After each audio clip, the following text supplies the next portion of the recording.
जय हिंद वंदे मातरम दोस्तों स्वागत है તમારું ફેમસ એકેડમીની YouTube ચેનલ પર। ચાલો મિત્રો આજના વિડિયો લેક્ચરની અંદર આજે મિત્રો આપણે જોવાનું છે ભારતના ઇતિહાસના સંદર્ભમાં મિત્રો ગુપ્તકાલીન ભારત।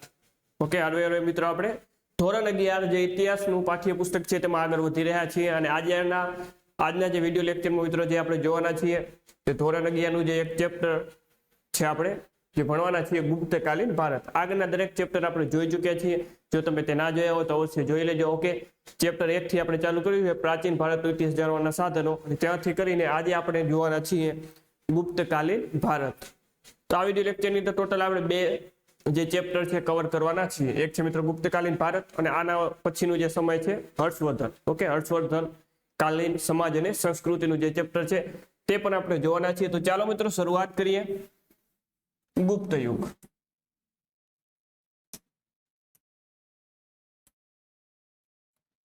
तो बात करिए मित्रों गुप्तकालीन भारत विषय। तो के भाई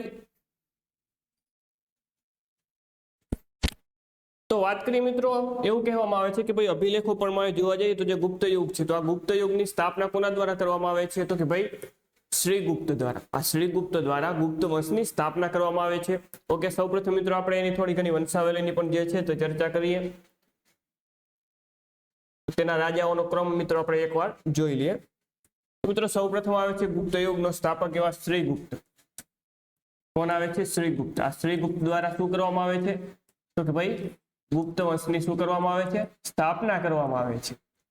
શ્રીગુપ્ત પછી તેનો પુત્ર ઘટોત્કચ શાસનમાં આવે છે। ઓકે શ્રીગુપ્તના શાસનની વાત કરીએ તો તે એક વિષ્ણુ મંદિરનું નિર્માણ કરાવે છે। ઓકે આવી બધી જે આ વિષ્ણુ મંદિરના નિર્માણ માટે લગભગ 24 જેટલા જે ગામો છે તે દાનમાં આપે છે અને આને મહારાજનું બિરુદ જે ધારણ કર્યું હતું। આટલી માહિતી ફક્ત આપણે યાદ રાખી શકીએ છીએ। ત્યારબાદ તેનો પુત્ર આવે છે ઘટોત્કચ। ઓકે આ ઘટોત્કચને મિત્રો શું કહેવામાં આવે છે? ગુપ્તોનો આદિરાજ। ગુપ્તોનો આદિરાજ।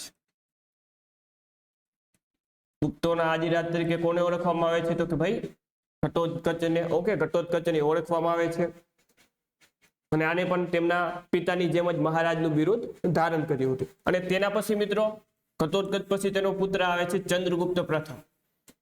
કોણ આવે છે? ચંદ્રગુપ્ત પ્રથમ। ચંદ્રગુપ્ત જે મિત્રો પ્રથમ છે તે ગુપ્ત યુગનો વાસ્તવિક સ્થાપક ગણાય છે। ઓકે ગુપ્ત યુગનો વાસ્તવિક સ્થાપક એવો પ્રશ્ન પૂછાય કે ભાઈ ગુપ્ત યુગનો વાસ્તવિક સ્થાપક કોણ? તો એ છે મિત્રો ચંદ્રગુપ્ત પ્રથમ। ચંદ્રગુપ્ત પ્રથમમાં ઘણી બધી મિત્રો માહિતી આવશે આપણે જોશું। ઓકે ઈસવીસન 319 માં જ્યારે તેનો રાજ્યાભિષેક થાય છે ઓકે એની ખુશીમાં તે ગુપ્ત સંવતિ પર શરૂઆત કરે છે। ઓકે સૌપ્રથમ જે સોનાના સિક્કાનું જે ચલણ છે, સોનાના સિક્કા બનાવવાનું પણ આ ચંદ્રગુપ્ત પ્રથમના સમયમાં ચાલુ થાય છે। ચાલો ત્યારબાદ ચંદ્રગુપ્ત પ્રથમ પછી મિત્રો વાત કરીએ તો ત્યારબાદ તેમનો પુત્ર આવશે સમુદ્રગુપ્ત। કોણ આવશે? સમુદ્રગુપ્ત। ઓકે સમુદ્રગુપ્ત જેને આપણે ભારતના નેપોલિયન તરીકે ઓળખીએ છીએ। ઓકે ચાલો ત્યારબાદ આગળ વધીએ તો કે સમુદ્રગુપ્ત પછી આવશે મિત્રો તેમનો પુત્ર રામગુપ્ત। કોણ આવશે? રામગુપ્ત। આમાં એક સરસ મજાની સ્ટોરી છે કે ભાઈ રામગુપ્ત હોય છે, આ રામગુપ્તની મિત્રો હોય છે પત્ની હોય છે ધ્રુવસ્વામીની। રામગુપ્તની મિત્રો પત્ની હોય છે આ ધ્રુવસ્વામીની અને ધ્રુવસ્વામીનું રુદ્રસિંહ ત્રીજા દ્વારા જે શકવંશનો અંતિમ રાજા હોય છે મિત્રો। ઓકે શકવંશનો અંતિમ રાજા હોય છે આ રુદ્રસિંહ ત્રીજો। આ રુદ્રસિંહ ત્રીજા દ્વારા રામગુપ્તની પત્ની ધ્રુવસ્વામીનું અપહરણ કરવામાં આવે છે। ઓકે અપહરણ કરી લઈ જવામાં આવે છે। તો થાય છે એવું મિત્રો આ રામગુપ્તનો એનો ભાઈ હોય છે ચંદ્રગુપ્ત બીજો। તો આ ચંદ્રગુપ્ત બીજા દ્વારા ધ્રુવસ્વામીના વેશમાં જઈને રુદ્રસિંહ ત્રીજાની હત્યા કરવામાં આવે છે અને જે ધ્રુવસ્વામીને પાછી પોતાના રાજ્યમાં લઈ આવવામાં આવે છે અને જે ચંદ્રગુપ્ત બીજા દ્વારા આ રામગુપ્તની પત્ની એટલે કે પોતાની ભાભી થઈને ઓકે રામગુપ્તનો ભાઈ હતો ચંદ્રગુપ્ત બીજો, તે ધ્રુવસ્વામીને લઈ આવે છે અને તેની સાથે લગ્ન કરે છે એટલે કે પોતાની ભાભી સાથે લગ્ન કરે છે ચંદ્રગુપ્ત બીજો અને રાજગાદી આવે છે। તો રામગુપ્ત પછી તેમનો ભાઈ રાજગાદી આવે છે જેમનું નામ છે ચંદ્રગુપ્ત બીજો। ઓકે જેને આપણે શું કહીએ છીએ તો કે ભાઈ વિક્રમાદિત્યના નામે પણ ઓળખીએ છીએ। તેને શકોને હરાવ્યા હતા એટલા માટે તેને શકારી તરીકે પણ ઓળખવામાં આવે છે। ઓકે આ બધી માહિતી આગળ આવશે। ચંદ્રગુપ્ત પછી મિત્રો તેમનો પુત્ર આવશે. ચંદ્રગુપ્ત પછી કોણ આવશે રાજગાદીએ? તો કે પછી તેમનો પુત્ર આવશે કુમારગુપ્ત. કોણ આવશે? કુમારગુપ્ત. ઓકે, કુમારગુપ્ત, જેને આપણે મહેન્દ્રાદિત્ય તરીકે પણ ઓળખીએ છીએ. નાલંદા વિદ્યાપીઠની તેના સમયમાં સ્થાપના થાય છે. આગળ જોઈશું ડિટેલમાં, અત્યારે આપણે આટલું જોઈએ. ત્યારબાદ મિત્રો આવશે કુમારગુપ્ત બાદ આવશે સ્કંદગુપ્ત. ઓકે, કોણ આવશે? સ્કંદગુપ્ત. ઓકે, આ મિત્રો જે ગુપ્ત યુગનો અંતિમ શક્તિશાળી રાજા હોય છે. ઓકે, ગુપ્ત યુગનો અંતિમ શક્તિશાળી રાજાઓ છે આ સ્કંદગુપ્ત. પ્રથમ વખત જે હુણોનું આક્રમણ છે તે મિત્રો આ સ્કંદગુપ્તના સમયમાં થાય છે. જે હુણોના આક્રમણને આ સ્કંદગુપ્ત રોકી લે છે. પરંતુ તેના પછીના જે શાસકો આવે છે, આ સ્કંદગુપ્ત પછીના જે શાસકો આવે છે તે હુણોના આક્રમણને રોકી શકતા નથી અને અંતે ધીમે ધીમે એ ગુપ્ત સામ્રાજ્યનું છે તેનું પતન થાય છે. ઓકે, તો ગુપ્ત યુગનો અંતિમ શક્તિશાળી શાસક એવો પ્રશ્ન પૂછે તો મિત્રો આપણે જવાબ લખીશું સ્કંદગુપ્ત. સ્કંદગુપ્ત પછી પણ મિત્રો ઘણા બધા રાજાઓ આવ્યા, જેમ કે પૂર્વગુપ્ત છે, વિષ્ણુગુપ્ત બીજો છે, આવા ઘણા બધા રાજાઓ આવ્યા. ઓકે, કુમારગુપ્ત દ્વિતીય છે, ઘણા બધા રાજાઓ આવ્યા, પરંતુ તે શક્તિશાળી એટલા બધા નહોતા, હુણોના આક્રમણને ઝીલી ના શક્યા અને અંતે ગુપ્ત સામ્રાજ્યનું શું થાય છે? તો ભાઈ પતન થાય છે. તો અંતમ શક્તિશાળી રાજા હતો સ્કંદગુપ્ત અને સાવ છેલ્લો ગુપ્ત યુગનો અંતિમ રાજા હતો મિત્રો વિષ્ણુગુપ્ત. કોણ હતો? વિષ્ણુગુપ્ત. તો આપણે યાદ રાખવું પડશે વિષ્ણુગુપ્ત. ઓકે, તો આટલું મિત્રો આપણે આખી વંશાવલી જોઈ લીધી. ઓકે, સ્કંદગુપ્ત સુધી અગત્યનું છે, આપણે યાદ રાખી શકીએ કે અંતિમ શક્તિશાળી શાસક સ્કંદગુપ્ત અને ખાલી અંતિમ શાસક પૂછે તો વિષ્ણુગુપ્ત. અને આ હુણોના આક્રમણના કારણે ગુપ્ત સામ્રાજ્યનું પતન થાય છે. ચાલો, તો હવે મિત્રો આપણે સ્ટેપ બાય સ્ટેપ શરૂઆત કરીએ. સૌપ્રથમ મિત્રો વાત કરીએ ગુપ્તકાલીન ભારત. ચાલો, અભિલેખો પ્રમાણે ગુપ્ત વંશનો પ્રથમ રાજા શ્રીગુપ્ત હતો. કોણ હતો? શ્રીગુપ્ત દ્વારા ગુપ્ત વંશની સ્થાપના કરવામાં આવે છે. તેના પછી તેનો પુત્ર ઘટોત્કચ ગાદી આવે છે. શ્રીગુપ્ત પછી કોણ આવે છે? તેમનો પુત્ર ઘટોત્કચ ગુપ્ત રાજગાદી આવે છે. આ બંને રાજાએ વિશાળ જે મહારાજનું પણ તેઓ બિરુદ ધારણ કરતા હોય તો કે જો શું કહે છે? વિશાળ બિરુદ ધારણ કર્યા ન હતા. ઓકે, વિશાળ રાજાઓના કે મોટા મોટા બિરુદ ધારણ નહોતા કર્યા તેમને. ઓકે, જેમ કે મહારાજા ધીરાજ એવા કોઈ બિરુદ આ લોકોએ ધારણ કર્યા નહોતા. પરંતુ તેમના પછી આવેલ ચંદ્રગુપ્ત પ્રથમ, એટલે કે ઘટોત્કચનો પુત્ર હોય છે ચંદ્રગુપ્ત પ્રથમ. આ ચંદ્રગુપ્ત પ્રથમે મહારાજા ધીરાજનું બિરુદ ધારણ કરી ગુપ્ત સામ્રાજ્યનો પાયો નાખ્યો હતો. એટલે કે વાસ્તવિક સ્થાપક તો ચંદ્રગુપ્ત પ્રથમને ગણવામાં આવે છે. ક્યારે રાજગાદી આવે છે? તો કે ઈસવીસન 319 અને આ 319 પોતાના રાજ્યાભિષેકની યાદમાં ગુપ્ત સંવતની તેઓ શરૂઆત કરે છે. ત્યારબાદ આગળ વધીએ તો કે ભાઈ મગધમાં પોતાની સત્તા સ્થાપ્યા બાદ લીછવી ક્ષત્રિય કન્યા કુમારદેવી સાથે લગ્ન સંબંધમાંથી પોતાની પૂર્વીય સીમા મજબૂત બનાવે છે. ખાસ અગત્યનું છે કે ભાઈ મગધમાં પોતાની સત્તા સ્થાપ્યા બાદ લીછવીની ક્ષત્રિય રાજકુમારી હોય છે જેમનું નામ હોય છે મિત્રો કુમારદેવી. કુમારદેવી સાથે લગ્ન કરે છે અને પૂર્વીય સીમા, પોતાની જે પૂર્વ સીમા છે તેને મજબૂત બનાવે છે. ચંદ્રગુપ્ત પ્રથમે ઉત્તર પ્રદેશ, બિહાર અને બંગાળના કેટલાક ભાગો જીતીને ગુપ્ત સામ્રાજ્યનો વિકાસ કર્યો હતો. ચંદ્રગુપ્ત પ્રથમે ગુપ્ત સંવત શરૂ કર્યું ઈસવીસન 319 ઓકે, સાલ પણ યાદ રાખવી પડશે આપણે ખાસ. આમ ગુપ્ત યુગના પ્રથમ મહત્વપૂર્ણ રાજવી બનવાનો શ્રેય ચંદ્રગુપ્ત પ્રથમને ફાળે જાય છે. ઓકે, ગુપ્તકાલીન ભારત મિત્રો ભારતનો સુવર્ણકાળ. ચાલો આગળ વધીએ.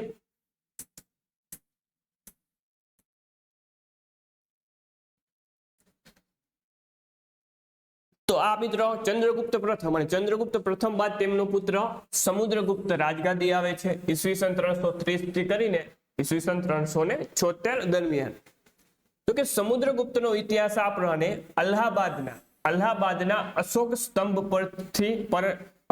સ્તંભ પરના પછીથી લખાયેલ પ્રયાગ પ્રશસ્તિ, ઓકે, હરિસેન દ્વારા લખાયેલ પ્રયાગ પ્રશસ્તિથી જાણીતા અભિલેખમાંથી આપણને આ સમુદ્રગુપ્તનો ઇતિહાસ જાણવા મળે છે. ચાલો, આ અભિલેખ તેના એક અગ્રીમ અધિકારી અને રાજકવિ હરિસેન દ્વારા રચિત 33 વાક્યોનો બનેલો છે. ચાલો ત્યારબાદ આગળ વધીએ. સમુદ્રગુપ્તના વિજયો અને ગુપ્ત સત્તાનો વિસ્તરણ. સમુદ્રગુપ્ત એક સફળ સેનાપતિ હતો. યુદ્ધો થકી કરેલા વિજયોને આર્યાવર્તના અથવા ઉત્તરાપથ એટલે કે ઉત્તર ભારતની અને દક્ષિણાપથ એટલે કે દક્ષિણ ભારતના વિજયો તરીકે ઓળખવામાં આવે છે. ઓકે, ઉત્તર ભારતમાં તેને ઘણા બધા વિજયો મેળવ્યા હતા અને દક્ષિણ ભારતમાં પણ તેને ઘણા બધા વિજયો પ્રાપ્ત કર્યા હતા. તેને ભારતના જુદા જુદા પ્રદેશમાં કરેલા યુદ્ધોની નોંધ આ પ્રમાણે છે. ચાલો, શું છે નોંધ તેના વિશે જાણીએ.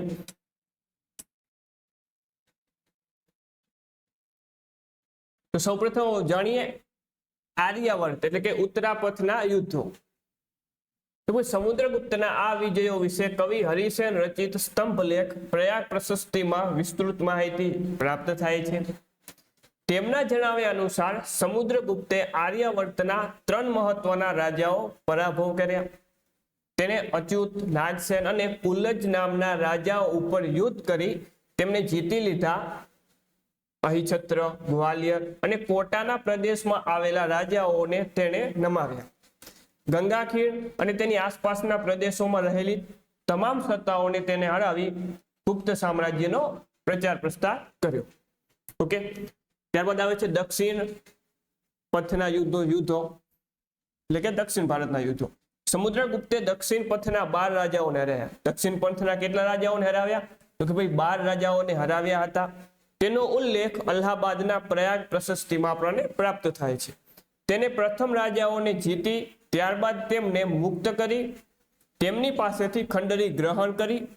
આમ તેને પોતાનું આધિપત્ય સામંતશાહી પદ્ધતિથી સ્થાપ્યું હોવું જોઈએ.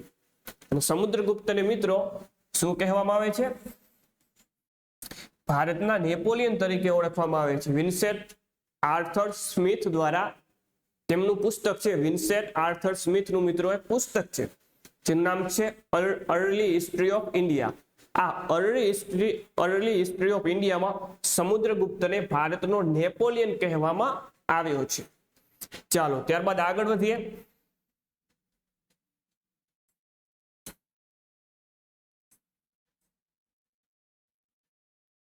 ઓકે, જીસીઆરટી માં ડાયરેક્ટ હવે ચંદ્રગુપ્ત દ્વિતીય આપી દીધો છે, પરંતુ જે સમુદ્રગુપ્ત પછી તેનો પુત્ર હોય છે મિત્રો તે રાજગાદી આવે છે.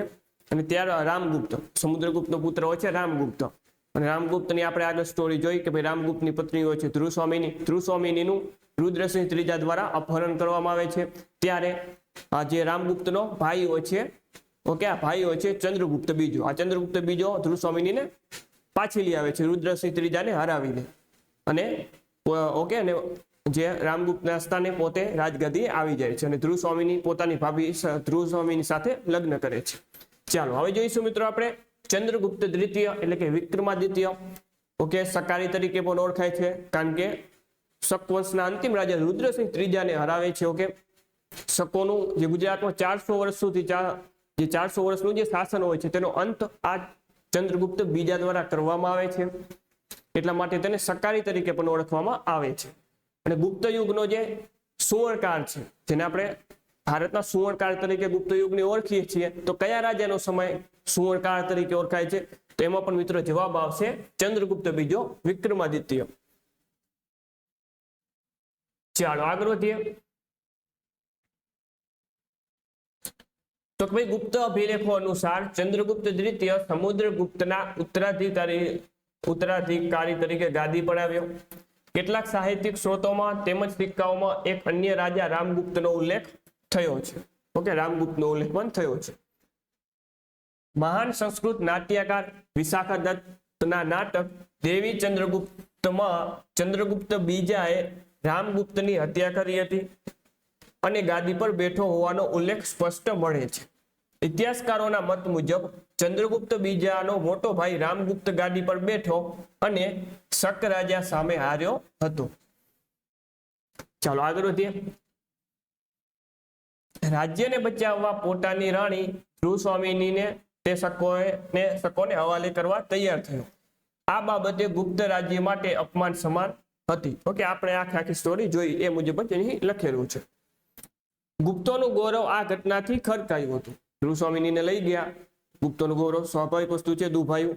આ સંજોગોમાં ચંદ્રગુપ્ત બીજાએ ધ્રુવસ્વામિની દેવીને બચાવવા શક રાજા સામે લડવાનો નિર્ણય કર્યો. કયા શક રાજા? તો કે રુદ્રસિંહ ત્રીજા. તેણે ધ્રુવસ્વામિનીના વેશમાં શક છાવણીમાં જઈ શક રાજાની હત્યા કરી અને વિજય પ્રાપ્ત કર્યો.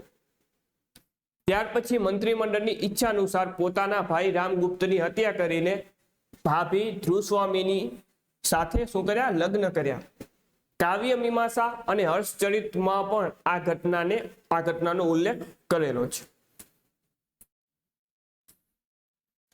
ત્યારબાદ આગળ વધીએ તો કે ભાઈ રામગુપ્તના કેટલાક સિક્કાઓ મળી આવતા સમ્રાટ સમુદ્રગુપ્ત અને સમ્રાટ ચંદ્રગુપ્ત દ્વિતીય વચ્ચેનો 5 વર્ષનો શાસનકાળ રામગુપ્તનો હોવાનું માની શકાય. ચાલો આપણે આગળ વધીએ. ત્યારબાદ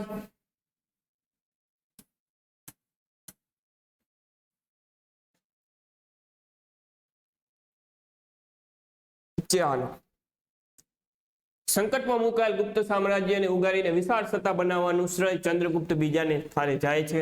ઓકે, સૌ પ્રથમ જે સોનાના સિક્કા પણ ઓકે ચંદ્રગુપ્ત બીજાના સમયમાં અમલમાં આવે છે, આપણે યાદ રાખશું.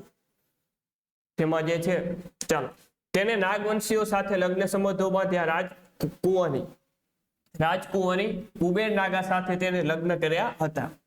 આ કુબેર નાગાથી થયેલ પુત્રી પ્રભાવતીને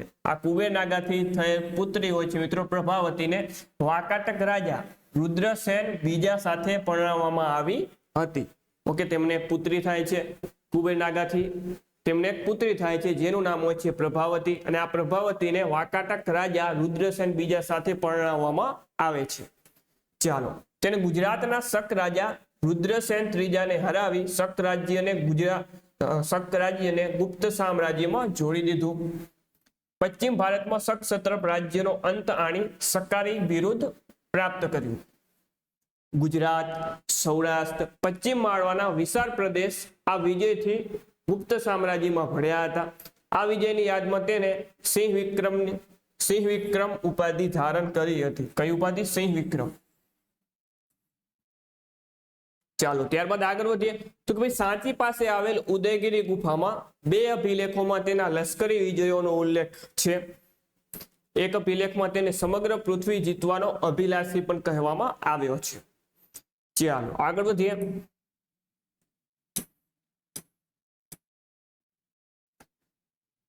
ત્યારબાદ આગળ શું કહે છે કે ભાઈ ચંદ્રગુપ્ત દ્વિતીયના સમયમાં ચીની પ્રવાસી ફાહિયાન ભારતની મુલાકાતે આવ્યો હતો.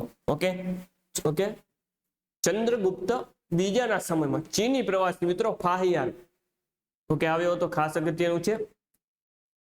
તેને ચંદ્રગુપ્ત દ્વિતીયના શાસનતંત્ર વિશે અને તે સમયના ભારત વિશે મહત્વપૂર્ણ માહિતી લખી છે. તે અગત્યની ઐતિહાસિક સામગ્રી પૂરી પાડે છે. સાથે સાથે ચંદ્રગુપ્ત દ્વિતીય સાહિત્ય અને કલાના પુરુષકર્તા હતો. કાલિદાસ તેના રાજ દરબારની મહાન શોભાના અણમોલ રત્ન હતા. ઓકે, નવજેતા રત્ન હતા મિત્રો. આની દરબારમાં ખાસ અગત્યનું છે કે ભાઈ કાલિદાસ છે, વરાહમિહિર છે, આ બધા ચરક છે, આ બધા જે છે તે ચંદ્રગુપ્ત બીજાના રાજ દરબારમાં હતા. આવા અલગ અલગ પ્રકારના નવરત્નો હતા, આપણે આગળ જોઈએ છીએ. તેમાંના એક હતો મિત્રો મહાકવિ કાલિદાસ. ઓકે, એટલા માટે તેને સાહિત્યનો સુવર્ણયુગ કહેવામાં આવે છે. ચાલો આગળ વધીએ.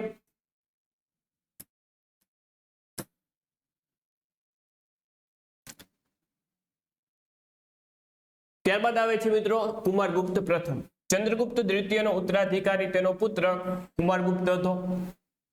આ કુમારગુપ્ત વિશેની માહિતી ભીલસા અભિલેખમાંથી પ્રાપ્ત થાય છે. ખાસ અગત્યનું છે કે ભીલસા અભિલેખમાંથી કયા ગુપ્ત વંશના રાજાની માહિતી પ્રાપ્ત થાય છે?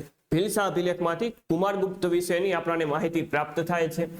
આ અભિલેખ પ્રમાણે 4 સમુદ્ર પાર તેની કીર્તિ પ્રસરી હતી. ચાલો મંદસોરમાં પણ તેનો શિલાલેખ મળી આવ્યો છે. ઓકે, બીજો શિલાલેખ જે છે મંદસોર, આ મંદસોરમાં પણ કુમારગુપ્તનો જે શિલાલેખ છે તે પ્રાપ્ત થયો છે, જેમાં તેને આખી પૃથ્વી ઉપર શાસન કરતો રાજવી કહ્યો છે. ઓકે, મંદસોરના શિલાલેખમાં શું કહેવામાં આવ્યું તો કે તેને આખી પૃથ્વી ઉપર શાસન કરતો રાજવી તરીકે દર્શાવવામાં આવ્યો છે. કોને? કુમારગુપ્તને. ઓકે, કુમારગુપ્ત જેને આપણે મહેન્દ્રાદિત્ય તરીકે પણ ઓળખીએ છીએ. ઓકે, મહેન્દ્રાદિત્ય.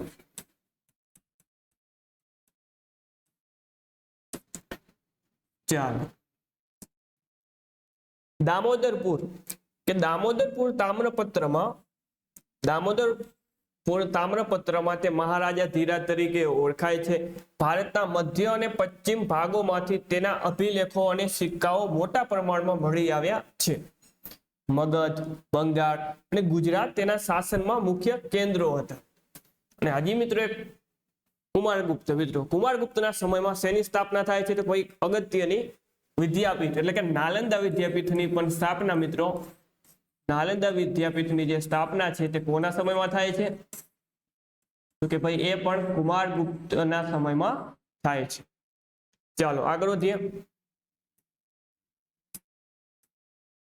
ત્યારબાદ આવે છે મિત્રો સ્કંદગુપ્ત.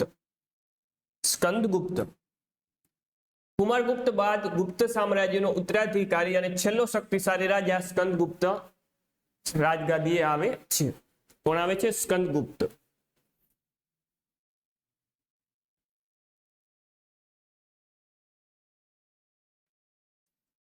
ચાલો તેના સમયમાં ભારતમાં, કોના સમયમાં? તો ભાઈ સ્કંદગુપ્તના સમયમાં ભારતમાં વાયવ્ય સરહદે હુણોનો ભય ઉભો થયો. જો કે સ્કંદગુપ્તે હુણોને હરાવે. ઓકે, આગળ આપણે જે મુજબ કહ્યું તે મુજબ અંતિમ રાજા આજે સ્કંદગુપ્તના સમયમાં સૌપ્રથમ હુણોનું આક્રમણ થાય છે. ઓકે, સ્કંદગુપ્તના સમયમાં, અને સ્કંદગુપ્ત રોકી લે છે. પરંતુ તેના પછીના રાજાઓ આ હુણોના આક્રમણને રોકી શકતા નથી અને ધીમે ધીમે ગુપ્ત સામ્રાજ્યનું પતન થાય છે અને તેમનો અંતિમ રાજા બને છે વિષ્ણુગુપ્ત.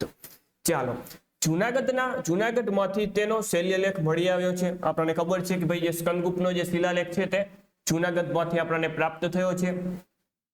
એટલું જ નહીં, જુનાગઢના શિલાલેખથી તે સાબિત થાય છે કે તે પ્રજાપાલક રાજવી હતો. ચાલો, સ્કંદગુપ્ત પછીના ગુપ્ત શાસકો, તેના પછીના કયા કયા ગુપ્ત શાસકો હતા તેના વિશે જોઈએ. સ્કંદગુપ્તના સમય સુધી ગુપ્ત સામ્રાજ્ય વ્યવસ્થિત રીતે ચાલ્યું હોવાના પુરાવા સાંપડે છે. જોકે ત્યારબાદ ગુપ્ત સામ્રાજ્ય કેટલાક ભાગોમાં વિભાજિત થવા પામ્યું હશે. સ્કંદગુપ્તના અનુગામી રાજાઓમાં બુદ્ધગુપ્ત, વૈનગુપ્ત, ભાનુગુપ્ત, નરસિંહગુપ્ત, બાલાદિત્ય, કુમારગુપ્ત બીજો અને અંતે વિષ્ણુગુપ્તનો સમાવેશ થાય છે. છેલ્લો રાજા કયો છે? વિષ્ણુગુપ્ત. સ્કંદગુપ્ત પછીના શાસકો અગાઉ શક્તિશાળી શાસકો જેવા શાસન કરતા ન હોવાના કારણે ઈસવીસન 550 સુધીમાં ભારતમાં ગુપ્ત સામ્રાજ્યનું પતન થાય છે. ઓકે, એટલે કે ઈસવીસન 550 સુધીમાં શું થાય છે? ગુપ્ત સામ્રાજ્યનું પતન થાય છે. ચાલો આગળ વધીએ. હવે મિત્રો વાત કરવાની છે ગુપ્તોના વહીવટી તંત્ર વિશે. ગુપ્તોનું કેવા પ્રકારનું વહીવટી તંત્ર હતું તેના વિશે વાત કરીએ. તો ભાઈ સૌપ્રથમ વાત કરીએ રાજાની. તો કે ભાઈ વહીવટી તંત્રના કેન્દ્રમાં રાજા હતા. ઓકે, કેન્દ્ર સ્થાને કોણ હતું? તો કે ભાઈ કેન્દ્ર સ્થાને રાજા હતા. તે ચક્રવર્તી, મહારાજા ધીરાજ, વિક્રમાદિત્ય, પરમ ભટ્ટાર્ક, પરમેશ્વર તેમજ પરમ ભાગવત જેવા મહાન બિરુદો ધારણ કરતા. ઓકે, બધા જે આ ગુપ્ત રાજાઓ છે તે કયો ધર્મ પાળતા હતા? કોઈ ભાગવત ધર્મ પાળતા હતા. કયો ધર્મ? ભાગવત ધર્મ. ઓકે, એટલા માટે તેઓ પરમ ભાગવતનું પણ બિરુદ ધારણ કરતા હતા.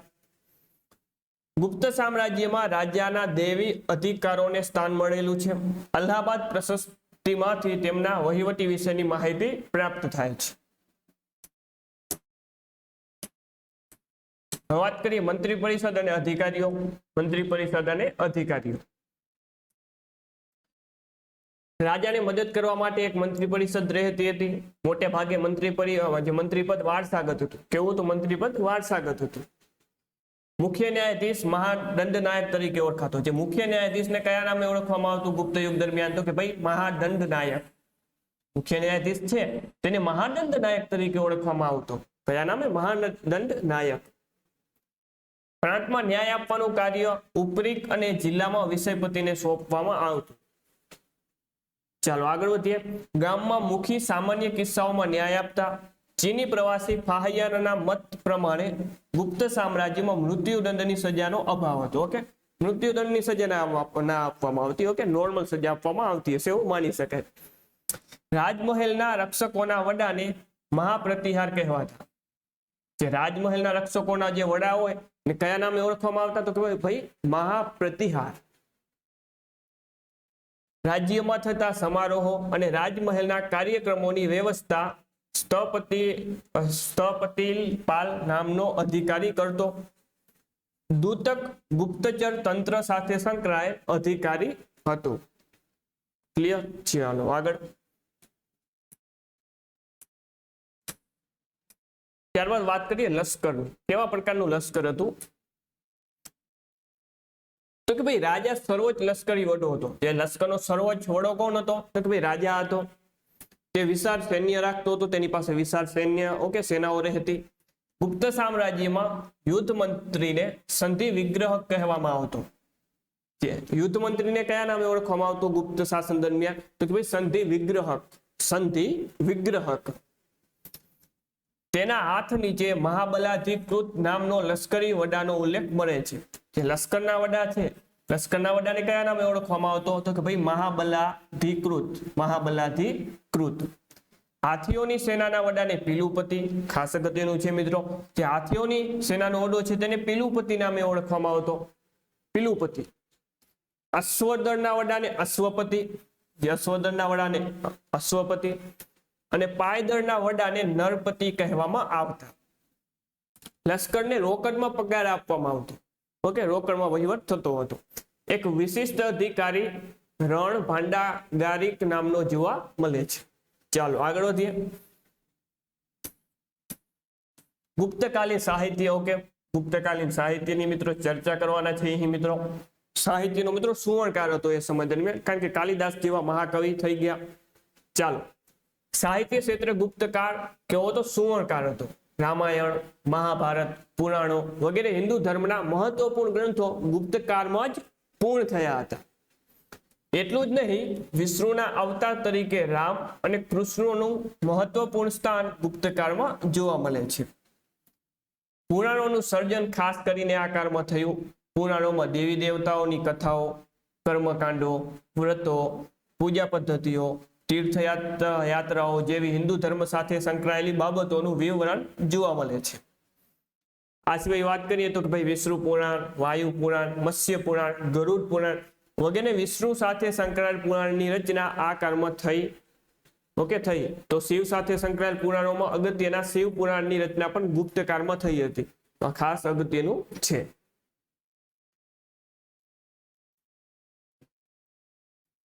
ચાલો, ભગવાન વિષ્ણુના જુદા જુદા અવતારો પર રચાયેલ પુરાણો પણ ગુપ્તકાળમાં જ લખાયા, જેમાં વામન પુરાણ છે, વરાહ પુરાણ છે, નૃસિંહ પુરાણનો સમાવેશ થાય છે. આ બધા પુરાણ કોના સમયમાં લખવામાં આવ્યા હતા? તો કે ભાઈ ગુપ્ત યુગ દરમિયાન.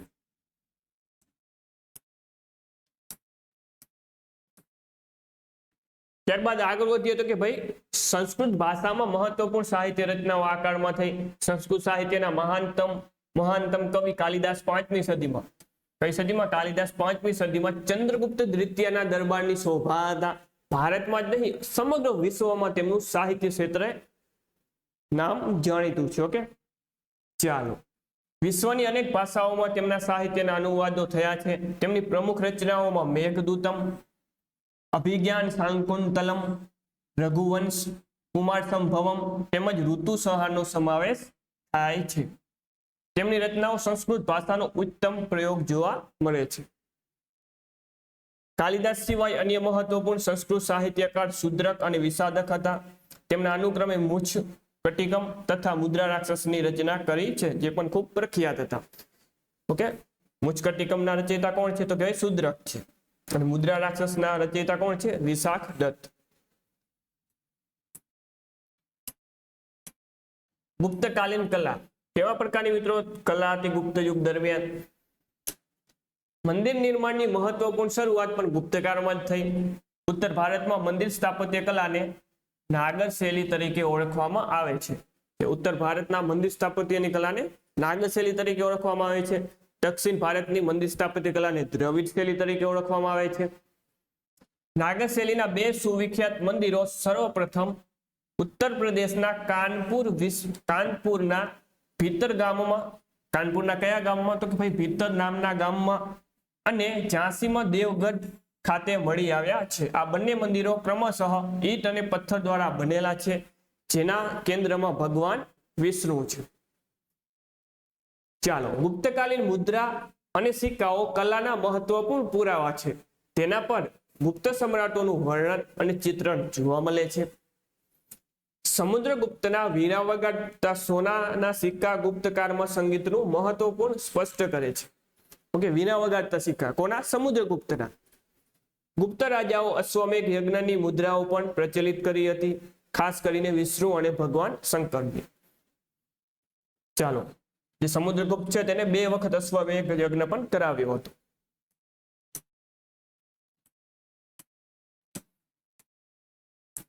ત્યારબાદ આવે છે ગુપ્તકાલીન ધર્મ. ગુપ્તકાલીન ધર્મ ગુપ્ત રાજાઓ ભગવાન વિષ્ણુ સાથે સંકળાયેલા હતા. ભગવાન વિષ્ણુ સાથે સંકળાયેલા ભાગવત સંપ્રદાયને આશ્રય આપ્યો હતો. ઓકે, ભાગવત સંપ્રદાય, તો ખાસ યાદ રાખવાનું, ભાગવત સંપ્રદાય. તેઓ પોતાને પરમ ભાગવત કહેતા હતા. શું કહેતા હતા? ભાગવત ધર્મ સાથે સંકળાયેલા હતા, ભાગવત સંપ્રદાય સાથે સંકળાયેલા હતા, એટલા માટે પરમ ભાગવત પોતાને તેઓ કહેતા હતા.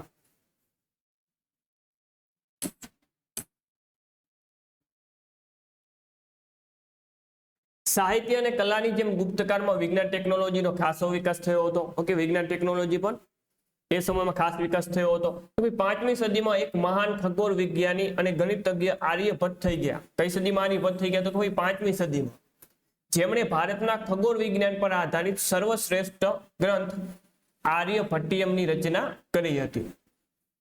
આર્યભટ્ટે મિત્રો સૌ પ્રથમ વખત સાબિત કર્યું કે પૃથ્વી પોતાની ધરી પર ફરે છે. આવું સૌ પ્રથમ સાબિત કોને કર્યું? આર્યભટ્ટે. ઓકે, પૃથ્વી પોતાની ધરી પર ફરે છે, તે સૂર્યની આસપાસ ઘૂમે છે, જેને કારણે સૂર્યગ્રહણ થાય છે. આવું સૌ પ્રથમ કોને કીધું હતું? તો કે ભાઈ કીધું હતું આર્યભટ્ટે. ઓકે, પૃથ્વી પોતાની ધરી પર ફરે છે, જેના કારણે શું થાય છે? તો ભાઈ રાત અને દિવસ થાય છે, જેને આપણે દૈનિક ગતિ પણ કહીએ છીએ. ધરી ભ્રમણ આપણે આગળ જોશું ભૂગોળમાં બધું.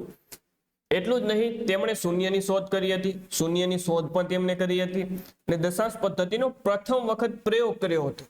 દશાંશ પદ્ધતિનો સૌ પ્રથમ પ્રયોગ પણ કોને કર્યો હતો? કે ભાઈ આર્યભટ્ટ દ્વારા દશાંશ પદ્ધતિનો પ્રયોગ પણ કરવામાં આવ્યો હતો.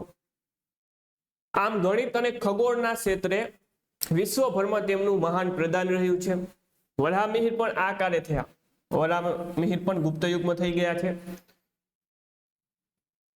ઓકે, તે કોણ હતા? જે વરાહમિહિર પણ ખગોળ વિજ્ઞાની હતા. તેમણે ખગોળની વિભિન્ન પદ્ધતિઓ પર આધારિત પંચસિદ્ધાંતિકા નામનો મહાગ્રંથ રચ્યો. પંચસિદ્ધાંતિકા નામનો મહાન ગ્રંથ કોને રચ્યો? તો ભાઈ વરાહમિહિરે. તેમના જેવા જે ગણિતજ્ઞ જેમણે ભ્રમસ્યુટનો સિદ્ધાંત આપ્યો, તે બ્રહ્મગુપ્ત પણ ગુપ્ત યુગમાં થઈ ગયા. તો તમામ મિત્રો જે છે ખગોળ શાસ્ત્રીઓ છે. ઓકે, કયા સમયમાં થઈ ગયા? તો કે ભાઈ ગુપ્ત યુગ દરમિયાન.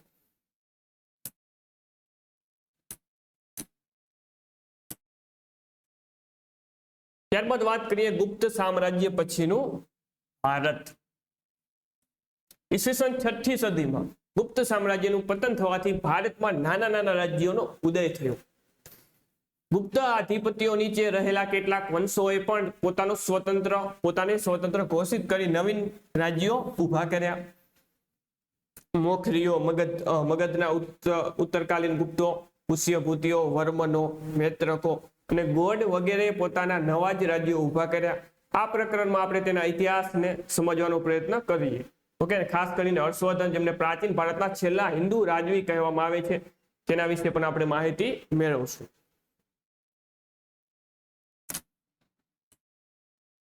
તો હવેથી જે મિત્રો જે ચેપ્ટર જે છે તે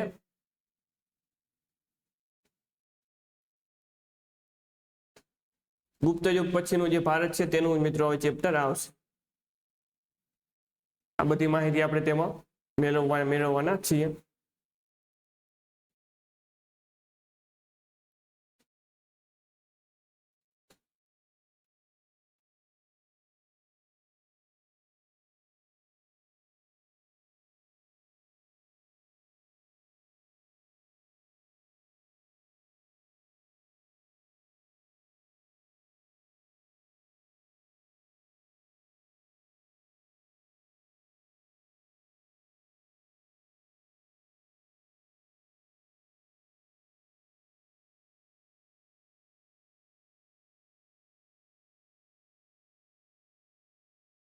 ચાલો મિત્રો, તો તેના પછીનું મિત્રો આપણે ચેપ્ટર મિત્રો જોઈશું નેક્સ્ટ વિડીયો લેક્ચરમાં. ઓકે, આ પણ ઘણું મોટું ચેપ્ટર છે. તો હર્ષવર્ધનકાલીન સમાજ અને સંસ્કૃતિ એવું ચેપ્ટર છે. ઓકે, 10મું ચેપ્ટર છે, લગભગ 10મું ચેપ્ટર છે આના પછી GCRT નું. એ ચેપ્ટર આપણે જોઈશું મિત્રો નેક્સ્ટ વિડીયો લેક્ચરની સાથે.